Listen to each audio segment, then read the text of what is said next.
नमस्कार, मैं प्रिया। आज 29 जून। खबरों की तरफ बढ़ने से पहले एक नजर सुर्खियों पर। मतदान के दूसरे दिन इस बार आ जाएगा पंचायत चुनाव का परिणाम। बिहार के कई जिलों में आज भी बारिश को लेकर अलर्ट हुआ जारी। बिहार के सरकारी कर्मियों के ऑनलाइन हाजिरी की मांगी गई रिपोर्ट। हार्वर्ड यूनिवर्सिटी में सरकारी स्कूल की छात्रा का हुआ चयन। अब ट्रेन में बैठे बैठे दर्ज करा सकते हैं एफआईआर। अब चले बढ़ते हैं बिहार की 25 बड़ी खबरों की ओर विस्तार से। मतदान के दूसरे दिन इस बार आ जाएगा पंचायत चुनाव का परिणाम। राज्य निर्वाचन आयोग की तरफ से मिली जानकारी के अनुसार आयोजित होने वाले पंचायत चुनाव के परिणाम की घोषणा वोटिंग के अगले दिन ही करने की तैयारी हो रही है। इसके साथ ही राज्य निर्वाचन आयोग की माने तो पहले चरण के मतदान और मतगणना के बाद उन ईवीएम को तीसरे चरण की वोटिंग के लिए संबंधित बूथों पर भेज दिया जाएगा। इसी तरह दूसरे चरण की मतगणना के बाद ईवीएम को चौथे चरण की चुनावी प्रक्रिया के लिए भेजा जाएगा, यानी कि मतगणना के बाद ईवीएम का अगले चरण के चुनाव में उपयोग किया जाएगा, जिसके तहत प्रथम चरण वाले ईवीएम का तीसरे, पांचवें, सातवें और नौवें चरण में उपयोग किया जाएगा। वहीं दूसरे चरण वाला ईवीएम का चौथे, छठे, आठवें और 10वें चरण में उपयोग किया जाएगा, जिसके बाद अब राज्य निर्वाचन आयोग पंचायत चुनाव का आयोजन सितंबर-अक्टूबर महीने में करने की तैयारी कर रही है। बिहार के कई जिलों में आज भी बारिश को लेकर अलर्ट हुआ जारी। आईएमडी पटना की तरफ से साझा की गई जानकारी के अनुसार उत्तर पश्चिम बिहार के वेस्ट चंपारण, सिवान, ईस्ट चंपारण, गोपालगंज में कई स्थानों पर गरज के साथ बारिश होने की संभावना जताई गई है। इसके साथ ही मेघ गर्जन और आकाशीय बिजली गिरने की संभावना भी जताई गई है। उत्तर मध्य बिहार के सीतामढ़ी, मधुबनी, मुजफ्फरपुर, दरभंगा, वैशाली में कई स्थान पर बारिश का पूर्वानुमान जारी किया गया है। इसके साथ ही उत्तर पूर्व बिहार के सुपौल, अररिया, किशनगंज, मधेपुरा, सहरसा, पूर्णिया में 1 या 2 स्थान पर मेघ गर्जन के साथ आकाशीय बिजली की संभावना जताई गई है। इसके साथ ही दक्षिण पश्चिम बिहार के बक्सर, भोजपुर, रोहतास, भभुआ, अरवल, औरंगाबाद, जहानाबाद के साथ ही दक्षिण मध्य बिहार के बेगूसराय, गया, पटना, नालंदा, नवादा, शेखपुरा, लखीसराय और दक्षिण पूर्व बिहार के बांका, भागलपुर, जमुई, कटिहार, खगड़िया, मुंगेर में बारिश की चेतावनी जारी की गई है। बिहार में कोविड-19 के मिले 200 से कम मामले। स्वास्थ्य विभाग की तरफ से मिली जानकारी के अनुसार बिहार में बीते दिन के पिछले 24 घंटे में कुल मिलाकर 165 मरीजों की पुष्टि हुई है, जिसके बाद बिहार में एक्टिव मरीजों की संख्या 1972 पर पहुंच गई है।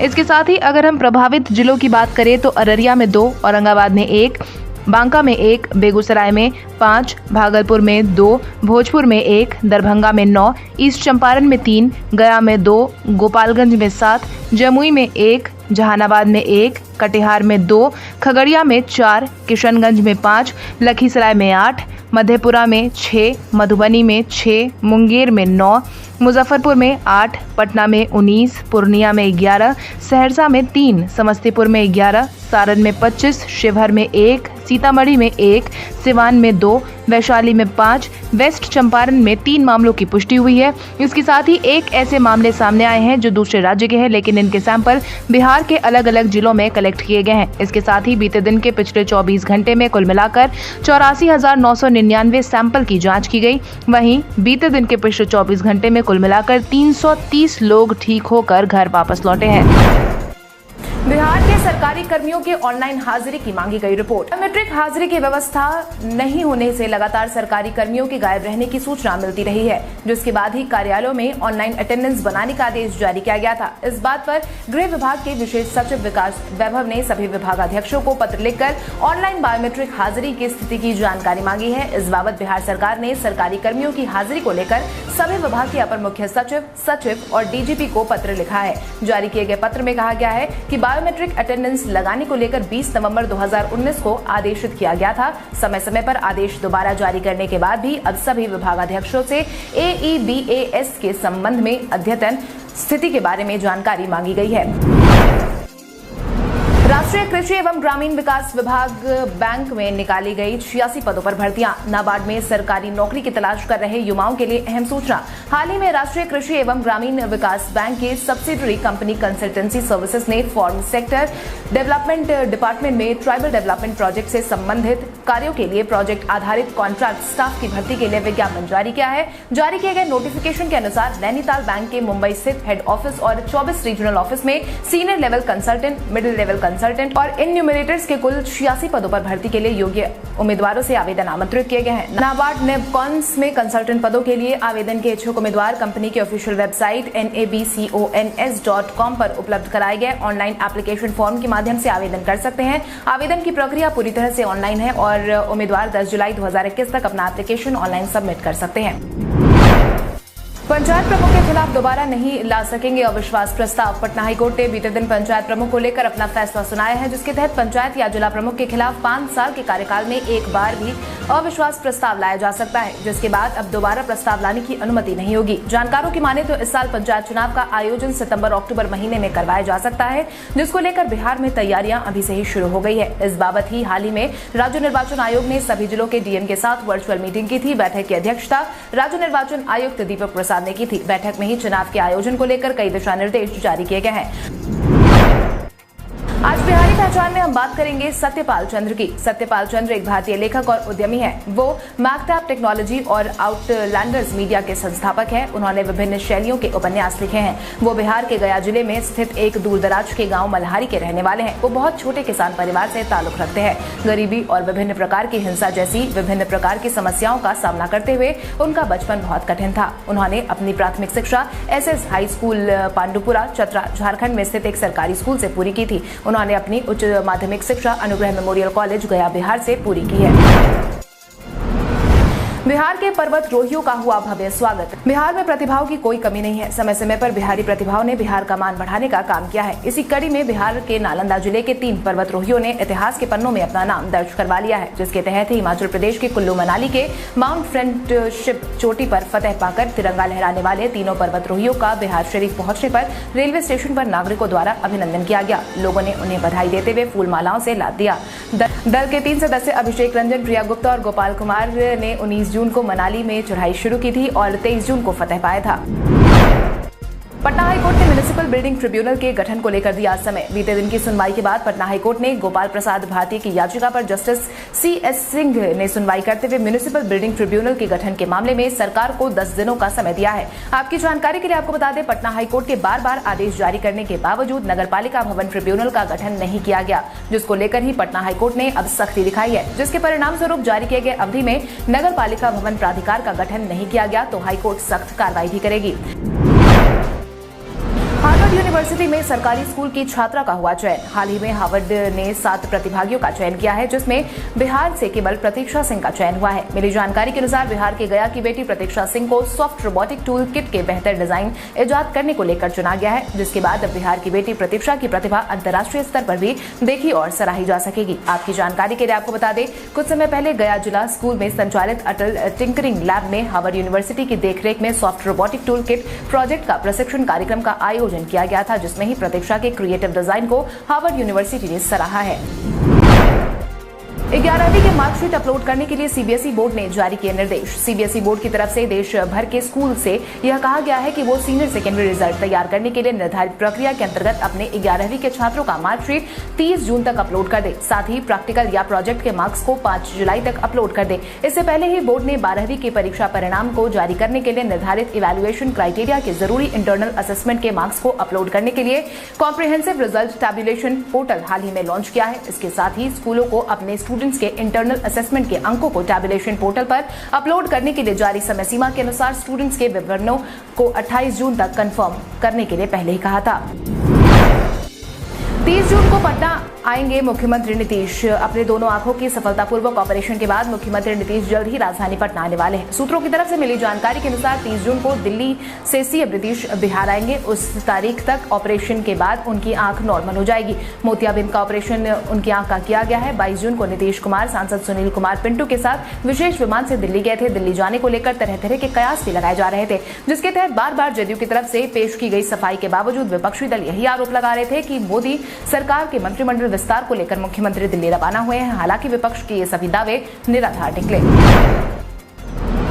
अब ट्रेन में बैठे बैठे दर्ज करा सकते हैं एफआईआर। अक्सर सफर के दौरान कई लोगों को आपराधिक घटना का सामना करना पड़ता है। हालांकि यात्रियों को इसकी शिकायत करने के लिए अब तक आगे आने वाले स्टेशन का इंतजार करना पड़ता था, लेकिन अब आने वाले समय में यात्रियों को अपनी शिकायत दर्ज करवाने के लिए आने वाले स्टेशन का इंतजार नहीं करना होगा, बल्कि एफआईआर दर्ज करने के लिए रेलवे जल्द ही एक मोबाइल ऐप को रोल करने जा रहा है, जिसकी मदद से ऑन स्पॉट अब यात्री किसी भी तरह की शिकायत दर्ज करा सकेंगे। रेलवे की तरफ से मिली जानकारी के अनुसार सभी राज्यों की रेल पुलिस और रेल सुरक्षा बल के साथ मिलकर इस ऐप को तैयार किया गया है। अब इसे पूरे देश में लागू करने की योजना है।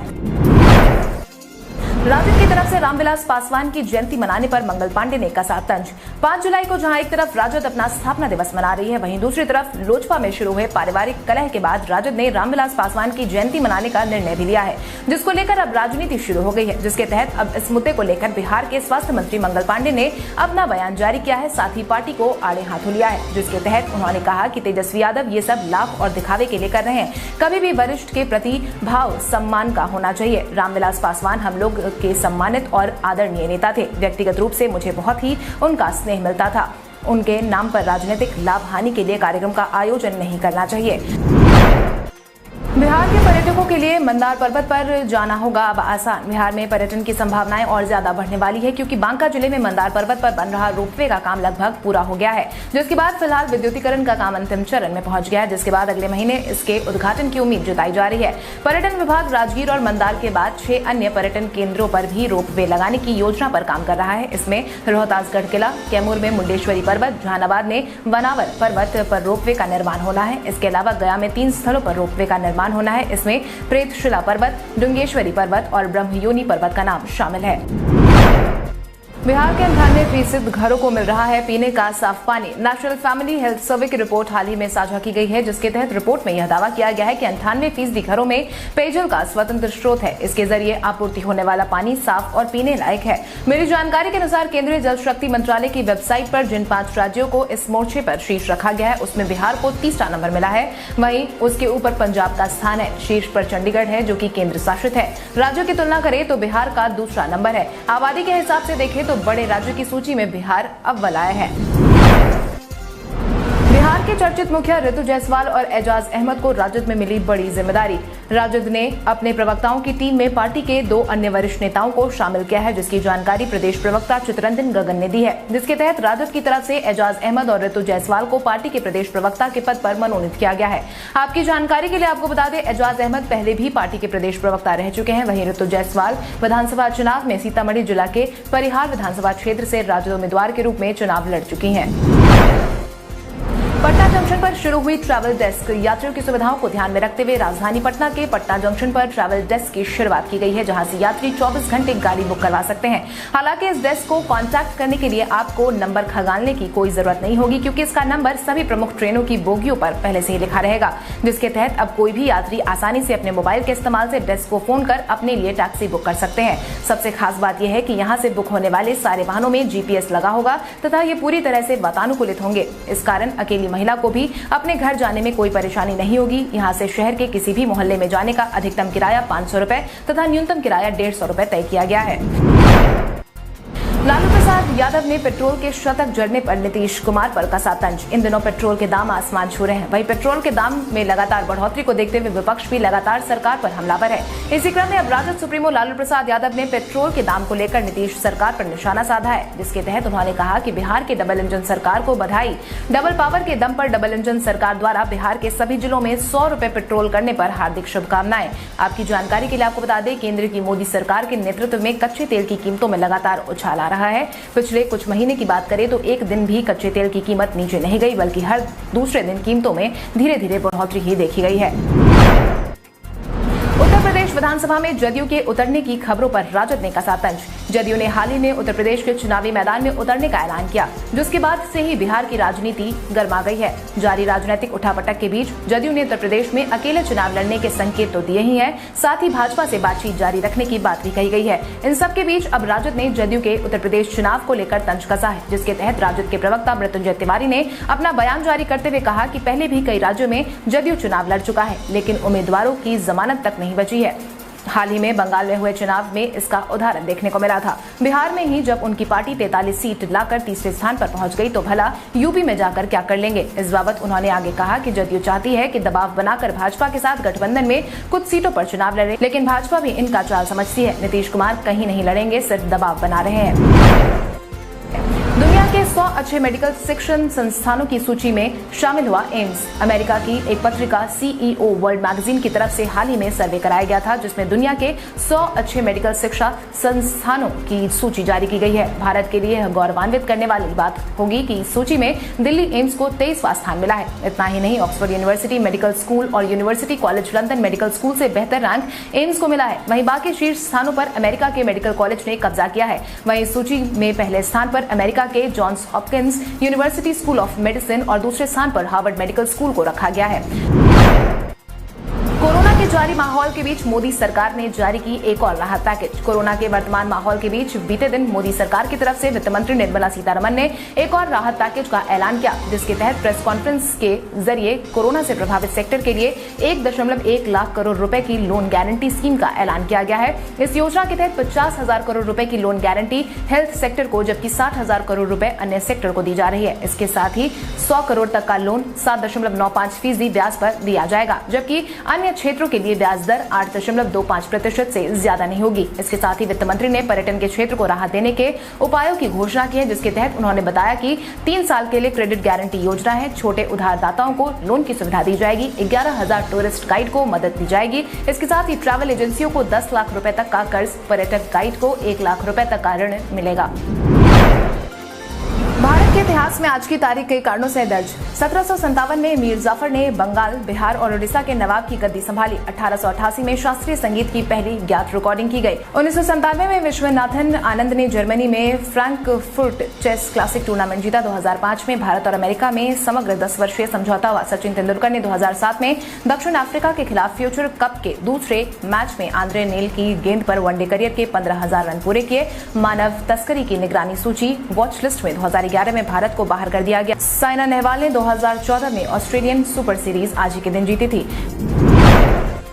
T20 विश्व कप को लेकर सौरव गांगुली ने दिया बयान। ICC T20 विश्व कप के आयोजन को लेकर लगातार चर्चा हो रही है। हालांकि अब सभी अटकलों पर विराम लग गया है, जिसके तहत बोर्ड की तरफ से इस बात को साफ कर दिया गया है कि टूर्नामेंट का आयोजन भारत में नहीं करवाया जाएगा, जिसके बाद अब इस टूर्नामेंट का आयोजन UAE में करवाने का फैसला लिया गया है। इसको लेकर BCCI के अध्यक्ष सौरव गांगुली ने कहा है कि हमने आधिकारिक तौर पर ICC से इस बात की जानकारी दे दी है और T20 विश्व कप को यूनाइटेड अरब अमीरात में शिफ्ट करा दिया गया है। इस बारे में ICC को भी सौरव गांगुली ने आधिकारिक रूप से जानकारी साझा कर दी है, जिसके बाद अब टूर्नामेंट की क्या तारीख होगी इसकी जानकारी ICC ही साझा करेगा। हालांकि पिछले हफ्ते भी BCCI की तरफ से इस बात को लेकर जानकारी दी गई थी कि जो भी होगा जल्द ही उसे बता दिया जाएगा।